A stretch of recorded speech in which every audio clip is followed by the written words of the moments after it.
A senhora Thaís Oyama, no Globo, escreveu nesse final de semana que Lula, candidato, tem plano B em curso. O pessoal discutindo uma possibilidade de lançar outro nome no lugar de Lula, o que eu não acho que vai acontecer.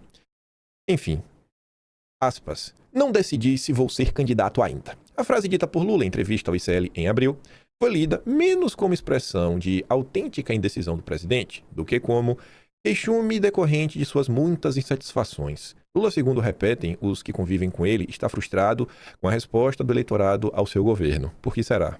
Acho que na cabeça de Lula, ele entregou muitas migalhas e essas migalhas, que não são suficientes para nada, deveriam ter aumentado a popularidade dele. Aí, como Lula não tem rede social, não usa celular, está completamente desconectado do mundo real, ele não consegue compreender porque as pessoas não o suportam.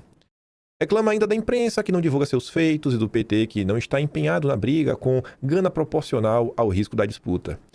A declaração de abril ficaria assim num ponto intermediário entre a ameaça e o chamado às armas, uma tentativa de Lula de sacudir a própria campanha. Expoentes do governo e do PT, porém, não estão dispostos a ser pegos de calças curtas.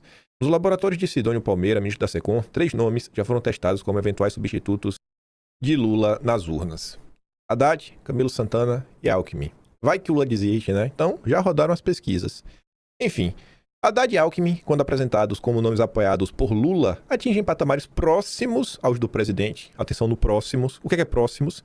Está perto, mas não consegue o mesmo desempenho do Lula, mas com menor rejeição, assim como Camilo Santana. Então já tem um problema. Por mais que, assim, se trocar, o Lula que já está fraco, vai colocar alguém mais fraco ainda. Haddad se beneficia do recall da eleição de 2018, mas tem a desvantagem de, ao vestir um santo, acabar desvestindo outro. E a candidatura ao governo de São Paulo é tida como crucial para fazer frente ao Tarcísio e reduzir a vantagem de Flávio no estado. Santana tem como principais ativos o bom desempenho à frente da educação, a área do governo mais bem avaliada nas pesquisas, e força eleitoral no Ceará, que governou por 2 mandatos com ampla renovação. Para boa parte do eleitorado, porém, é pouco mais que um ilustre desconhecido. E ainda pode ser tragado de volta para as eleições estaduais, caso Eumano Freitas, candidato do PT ao governo do Ceará, se mostre incapaz de conter o Ciro Gomes. Então, assim, 2 nomes são um problema porque, assim, começar pelo Camilo Santana. Ninguém sabe quem é. Lula desiste, coloca o Camilo e aí? É um ilustre desconhecido. E se o PT precisar do Camilo Santana no Ceará, e não só para conter o Ciro Gomes, mas também para conter Flávio Bolsonaro, precisando de uma candidatura mais forte, como é que Ciro Gomes vai se comportar no Ceará? Como será a relação de Ciro Gomes frente ao governo do Lula? Ele vai bater bem batido? Porque se ele bater bem batido junto com o Elmano e enfraquecer os dois, isso pode ser muito importante para Flávio Bolsonaro. E aí entra o ponto do Haddad, que curiosamente eu falei para vocês ontem, tinha uma percepção, na verdade se esperava, que Tarcísio iria entregar um cenário de 60-40 em São Paulo, e o Tarcísio não conseguiu entregar esse cenário. Durante esses 4 anos, o governo Tarcísio, não sei qual razão, se foi falta de comunicação, falta de entrega, tem uns setores muito satisfeitos, né? Não conseguiu entregar uma vantagem tão grande. Então, a direita também vem trabalhando nesse cenário e o PT sabe disso, sabe da importância de perder por pouco em São Paulo. Então, cara, coloca o Haddad pra gente tentar perder por pouco. E daí você também entende, né? Por que Eduardo? Né? Mais um dos itens, né? Uma das variáveis que entraram na decisão do André do Prado, falando do Ceará, mais uma das variáveis de por que pensar em fazer uma aliança tácita com Ciro Gomes na região, não só para emplacar um candidato a Senado, porque o candidato de direita do Ceará para o Senado vai sair, né? O Girão não será candidato à reeleição. Ele vem para o governo do estado, mesmo sem nenhuma chance de levar. Então, estamos nesse mato sem cachorro. Se o PT, por outro lado, escolheu Alckmin, que a Thaís Oyama vai falar, mais que substituto de Lula, representaria uma tentativa de ampliar o alcance eleitoral da chapa presidencial em direção ao centro. O perfil moderado, de ex-tucano, já foi usado com sucesso em 22 para dirimir resistências a Lula. Sua grande desvantagem, estar no PSB e ser, para a parte do PT, um outsider até hoje, passando por uma questão operacional. Como cabeça de chapa, Alckmin não levaria às urnas o número 13, há quase 4 décadas, marca do PT e de seus candidatos. Para estrategistas, a mudança pode gerar confusão entre eleitores e produzir uma onda de votos nulos, variável crítica na eleição apertada. Próceres do governo do PT, que tratam no plano B para a candidatura de Lula, não acreditam hoje que ele desistirá da reeleição. Mas afirmam que a campanha precisa estar preparada, né, para a possibilidade de sua ausência na chapa. Melhor estar preparado do que não. Seja por decisão própria ou por circunstâncias alheia à sua vontade. Mas não existe cenário de substituição. Não existe um cenário em que tem alguém tão competitivo quanto o Lula, que já não é tão competitivo quanto se achava. O que motivaria uma decisão dessa?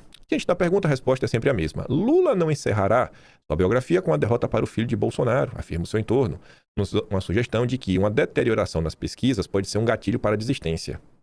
Quanto mais forte Flávio Bolsonaro tiver, menos ele precisa negociar e mais complicada fica a situação do PT.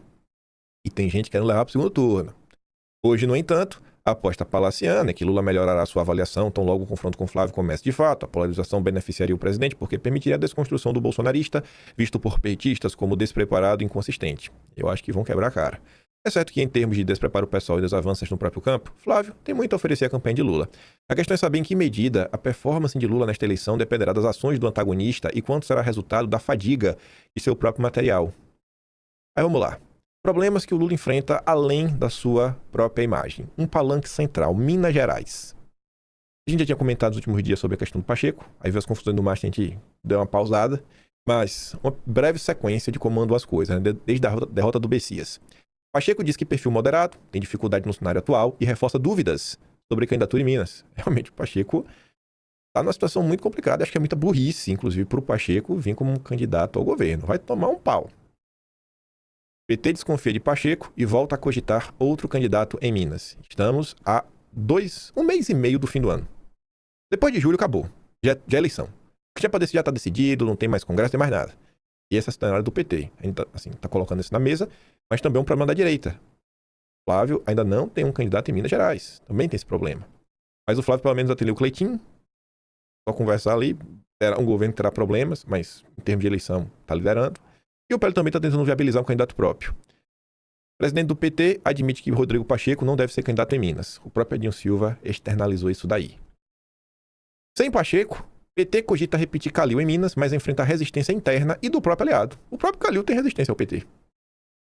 A direita está sem palanque, mas não vejo resistência nas possibilidades. Já o PT, até o plano B não existe. Diante da avaliação de que Pacheco não deve disputar o governo de Minas em 26, o PT já se movimenta para destravar um cenário, tentar avançar com um acordo aí com Calil, que por sua vez resiste a se vincular diretamente a Lula. Nesse contexto, o PT reativou as conversas sobre alternativas e voltou a olhar para Calil como uma saída possível. A construção, no entanto, está longe de ser simples. Calil evita qualquer compromisso e afirma que mantém diálogo com diferentes forças políticas. Conversei com vários presidentes de partido, com gente da Rede, do PSOL, do PSDB e com Edinho Silva. Estou conversando com todo mundo, fui chamado por todos, ouvi todos e vou escolher. Interlocutores avaliam que o Calil busca ocupar o espaço do centro e evita uma vinculação direta a Lula. Movimento considerado importante para ampliar sua competitividade em um cenário polarizado. Ele fala, cara, se eu coloco o Lula vai dar ruim para mim. Se eu quero me eleger, eu tenho que me afastar do Lula. Diante do alto desconhecimento do atual governador Matheus Simões e com a direita indecisa entre a própria do PL e o Cleitinho, Calil vê neste campo uma possibilidade de crescimento. A avaliação é que, ao se manter no campo de centro, ele preserva melhores condições eleitorais. Esse cálculo, porém, colide com os interesses do PT, que precisa de um palanque forte em Minas para o Lula. Dirigentes defendem um nome que ajude a fortalecer o palanque de Lula no Estado, o que torna mais complexa uma eventual aliança com um candidato que resiste a assumir esse papel. Além disso, pesam fatores acumulados desde a eleição de 2022. Aliados do ex-prefeito apontam que Calil saiu insatisfeito da disputa e manteve distância de Lula no período seguinte, o que hoje é visto como um obstáculo adicional para uma reaproximação. E bom, né? Aí o Lauro Jardim depois diz, Pacheco nem atende mais telefonemas de dirigentes petistas. Pacheco até 2 semanas atrás era a grande aposta de Lula, agora não tem mais atendido o telefone os dirigentes do PT. E o procuram para tentar entender o porquê do senador ter mudado de posição e desistido de disputar a eleição de outubro. Aí, mais um dia. A única cidade sobre Minas, Pacheco não será candidato ao governo, diz o Lauro Jardim. Mas, nas últimas horas, a Folha de São Paulo diz que Pacheco retoma contato com o PT após crise por rejeição a Bessias. E teria conversado, inclusive, com Edinho Silva. Para que lado vai? Não sei, mas que tá uma confusão grande, tá? E a resistência do Calil de enxergar que Lula traz ele para baixo, né? Traga ele para confusão, é um indicativo que a situação do Lula não está fácil. Não está fácil. Então, começamos falando de plano B, as dificuldades de ter um plano B a nível presidencial, as dificuldades do Lula em Minas Gerais, e tudo isso acaba sendo, né, uma mão na roda para a direita. São os ventos soprando para a direita. Aí vamos